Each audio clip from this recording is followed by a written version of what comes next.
Dad wrote this codicil the day before he died. If anyone cuts out his firstborn from family docs, they lose all inheritance.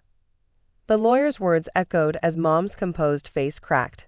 She'd spent 30 years pretending I didn't exist. But Dad had planned for this since the day she called me the bastard child. The real question: how did he hide a whole secret estate from the woman who controlled everything? My name is Vanessa Cole, and I'm sitting in a mahogany-paneled law office watching my stepfamily learn that karma sometimes comes with legal documentation. The morning started with me reading my father's obituary in the Chicago Tribune. Beloved father of Amanda and Bradley. No mention of his firstborn daughter. Now, 6 hours later, I'm about to inherit everything while the real family who excluded me gets nothing. But let me back up 30 years, because this story of revenge from beyond the grave starts with a 22-year-old secretary and a married executive who promised to leave his wife. My mother Julia was young, brilliant, and naive when she started working at my father Richard's investment firm. He was 40, wealthy, and supposedly in a loveless marriage. The oldest story in corporate America, right? Except my mother genuinely believed him when he said he'd file for divorce. She believed him right up until she told him she was pregnant, and he offered her a check and a termination package instead of a wedding ring. To his credit, and I use that term loosely, Richard didn't completely abandon us. He set up child support through his lawyer, paid for my education, and even visited occasionally until I was 5. That's when his wife Catherine found out about me and delivered her ultimatum: cut all contact or lose his real family. He chose them, of course. But the child support continued, always through lawyers, always with the stipulation that we never contact him directly or acknowledge the connection publicly. My mother, hurt but practical, agreed. She used his money to put herself through law school while raising me, eventually becoming a successful environmental attorney who specialized in taking down corporations like the one Richard ran. I grew up knowing my father's name, but not his face after age 5. I knew I had half-siblings, Amanda, 2 years younger than me, and Bradley, 4 years younger, who didn't know I existed. I knew their mother had one, and I was the shameful secret locked away in a legal agreement. What I didn't know was that Richard had been watching from afar all along. The first sign came when I was accepted to Northwestern University. My mother had saved enough for state school, but Northwestern was beyond our reach. Then a merit scholarship appeared, covering everything. The scholarship foundation was vague about selection criteria, but the timing was too perfect to be coincidental. Similar coincidences followed throughout my life. The internship at a top consulting firm that just happened to have an opening. The condo in Lincoln Park that became available at below market rent just when I needed to move. The promotion opportunities that aligned perfectly with my career goals. I suspected Richard's invisible hand, but could never prove it. I built my life without him. Or so I thought. I became a financial advisor, earned my CFP certification, and started my own practice. I dated, had my heart broken, adopted a rescue dog named Max, and created a circle of chosen family who actually wanted me around. I thought I'd made peace with being the erased otter. Then 2 weeks ago, I opened the Tribune to see Richard's obituary. 70 years old, sudden heart attack. Survived by his loving wife Catherine and his 2 children, Amanda and Bradley. His 2 children. Not 3. 2. I told myself it didn't matter. He'd been dead to me for 25 years. What difference did it make if he was actually dead now? But seeing it in print, being officially erased from his existence, hit harder than expected. I wasn't even preceded in death by, or also survived by. I simply didn't exist in the official record of his life. My mother called within an hour. "Honey, I saw the obituary. How are you feeling?" Like I've been photoshopped out of existence, I admitted, which I guess I have been for decades. "Do you want to go to the funeral?" "God, no. Can you imagine?" "Hi. I'm the secret daughter you've pretended doesn't exist. Sorry for your loss." We laughed bitterly, and I thought that was the end of it. Richard was gone, taking his secrets and shame to the grave. His real family could mourn in peace without the inconvenient reminder of his infidelity. Then the letter arrived. It came by certified mail 3 days after the funeral, from a law firm I didn't recognize. Inside was a formal notice requiring my presence at the reading of Richard William Cole's last will and testament. I called the number on the letterhead, certain it was a mistake. I think there's been an error. Richard Cole and I weren't in contact. No error, Miss Cole, the secretary assured me. Your presence is specifically required. In fact, the will cannot be read without you. Which is how I found myself walking into the conference room this morning, facing my stepmother and half-siblings for the first time in 25 years. Catherine looked exactly as I'd imagined, polished, cold, with the kind of facelift that whispered rather than shouted. Amanda was a softer version of her mother, while Bradley had Richard's square jaw and weak chin. Who the hell is she? Bradley demanded as I took my seat. Catherine's face went pale, then red. Nobody. She's nobody. There's been a mistake. No mistake, said Mr. Brennan, the estate attorney. This is Vanessa Cole, Richard's daughter from his relationship with Julia Stephens. Her presence is required for the reading. His what? Amanda gasped, looking between her mother and me. Mom. Your father's bastard, Catherine spat. Though I don't know why she's here. Richard agreed she would never be part of our lives. Technically, Mr. Brennan interjected, he agreed she wouldn't contact you. He made no promises about his estate planning.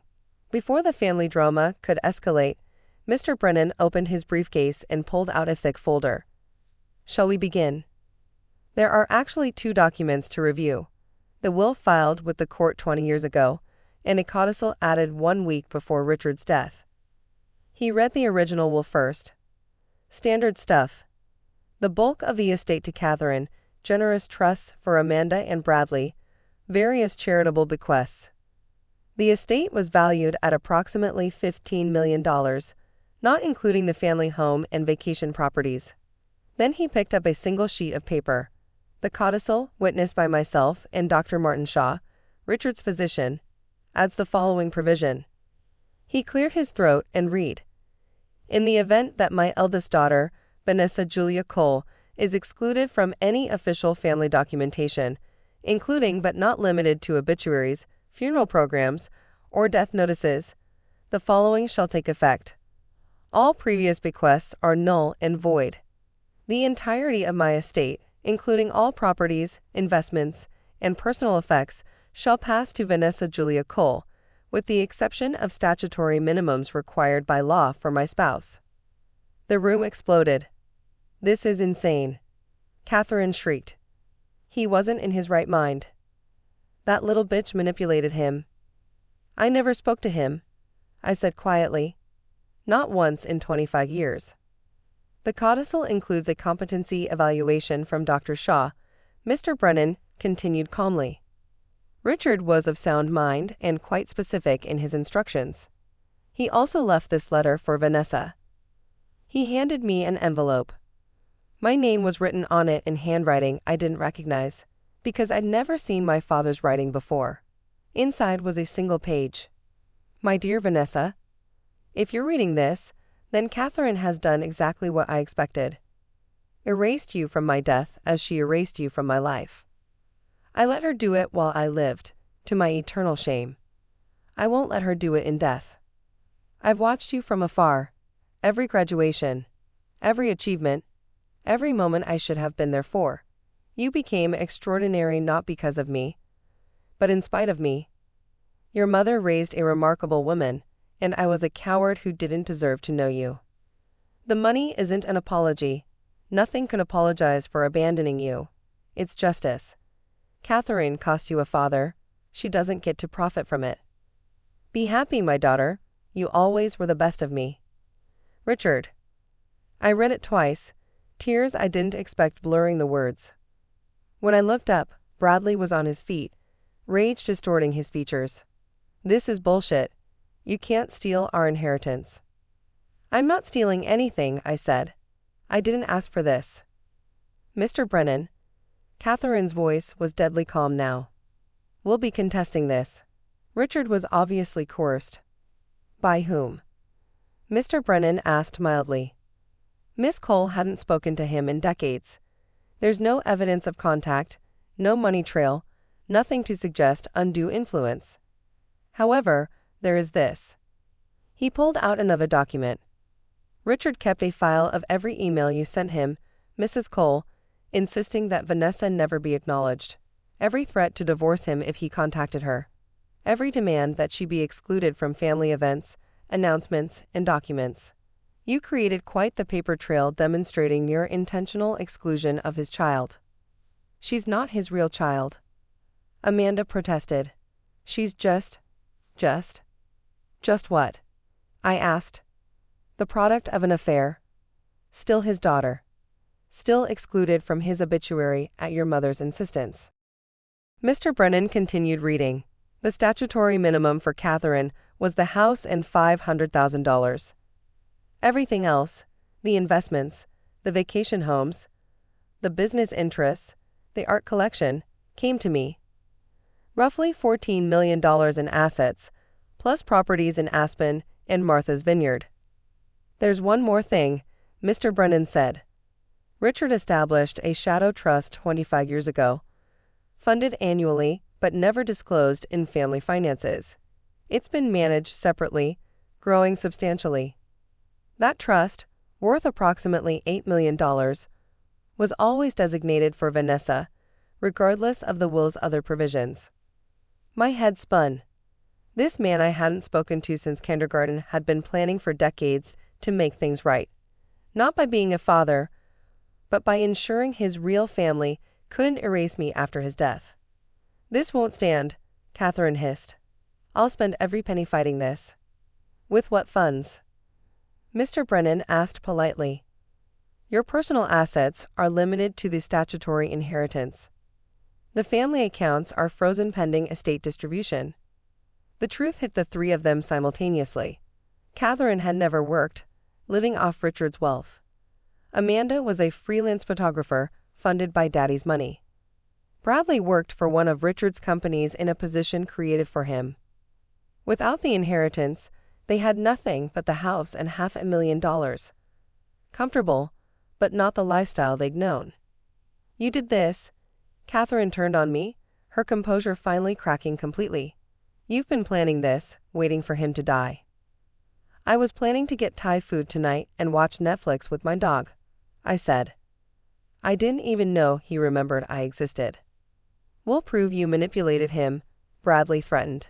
We'll hire investigators, find evidence. Bradley, Amanda said quietly, staring at me. Look at her eyes. She has Dad's eyes. The room went silent. I did have Richard's eyes. The same unusual green with gold flecks. Amanda had them too. We looked at each other, two daughters who'd never been allowed to be sisters. I'm sorry, she whispered. I didn't know about you. Mom always said Dad had been married before, briefly, no children. I didn't know. Shut up, Amanda, Catherine snapped. No. Amanda's voice grew stronger. We excluded our sister from Dad's obituary, his child, my sister, and you made us do it. She is not your sister. She's nothing but a mistake. A mistake who just inherited everything. Bradley said bitterly. Great job, Mom. Your pettiness cost us $14 million. As they turned on each other, Mr. Brennan gestured for me to step outside. In the hallway, he handed me another envelope. Richard left instructions for me to give you this privately, he said. Inside were photographs. Dozens of them, all taken from a distance. My college graduation. My first day at my own firm. My 30th birthday dinner with friends. A life documented by a ghost of a father who couldn't be there but couldn't look away. The last photo was recent. Me at a coffee shop, laughing at something on my phone, Max beside me. On the back, in that same unfamiliar handwriting. You got your mother's smile. I'm glad. I stood in that hallway, holding evidence of a father's distant love and guilty conscience, while his real family imploded in the conference room behind me. The money was surreal, but the photos, knowing he'd been there, watching, caring from afar, that was what broke me. Mr. Brennan gave me a moment before speaking again. There's considerable paperwork to complete, but I should warn you, they will contest this. It could get ugly. Let them, I said, wiping my eyes. I've been erased for 30 years. What's a little more family drama? I went back into the conference room to find Catherine on the phone with her lawyer, Bradley sulking in a corner, and Amanda sitting alone, looking lost. When she saw me, she stood up. I know you don't owe us anything, she said quietly, but I'd like to know my sister, if you're willing. Catherine whirled around. Amanda, don't you dare. What are you going to do, Mom? Disown me too? Oh wait, I don't have an inheritance to lose anymore. I looked at Amanda, really looked at her. She had our father's eyes but our mother's kindness in them. Maybe something could be salvaged from this mess after all. Coffee sometime, I offered. You can meet my dog, but your mother and brother stay away. Deal, she said quickly. As I left the law office, $14 million richer and one sister closer to whole, I thought about Richard's letter. He called me the best of him, but he was wrong. The best of me came from my mother's strength, her refusal to let bitterness poison my life, her insistence that I build my own path. The money would help others now. My mother's environmental law clinic, scholarships for kids like I was, maybe even turning one of those vacation homes into a retreat for single mothers.